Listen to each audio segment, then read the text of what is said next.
सुद्धा महापौर ऋतू तावडे यांच्याकडून ज्यावेळेला पाहणी दौरा केला जात होता त्यावेळेला एक अधिकारी जो आहे तो मॅनहोलमध्ये पडलेला होता। त्यावेळेला नेमकं काय घडलेलं होतं तीही दृश्य आम्ही तुम्हाला दाखवतोय।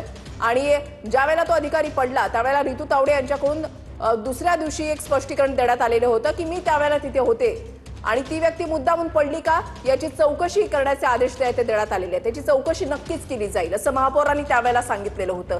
मात्र आज पाऊस सुरू होऊन दुसरा दिवसच आहे। 2 दिवसापासून मुंबईमध्ये पावसाच्या सरी बरसतायत। मात्र असं असताना ज्या वेळेला रस्त्यावर पाणी साचतं त्यावेळेला मॅनहोलवरचे झाकणं जी आहेत ती उघडली जातात का तर पाण्याचा निचरा व्हावा म्हणून।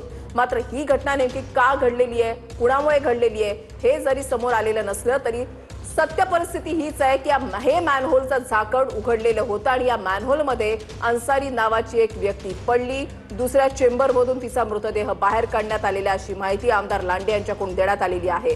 साहजिकच एक मुंबईकर म्हणून हा एक प्रश्न आहे की आमचे जीव इतके स्वस्त झालेले आहेत का?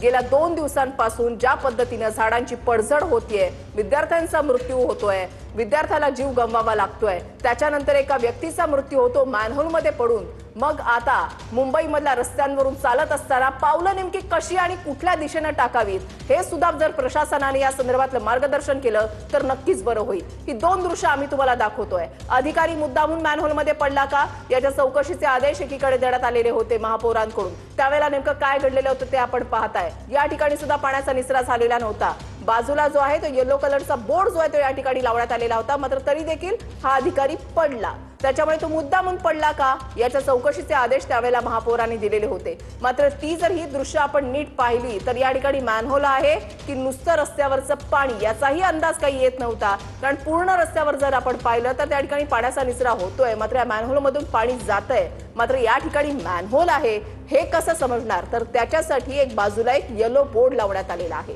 येलो बोर्ड लावलेलं असलं तरी सुद्धा कुठल्याही प्रकारचा अंदाजा सर्वसामान्य माणसाला येणार नाही की या ठिकाणी खड्डा आहे, मॅनहोल आहे की आणखीन काही गटारीचं पाणी या ठिकाणी जाण्यासाठी मार्ग काढलेला आहे।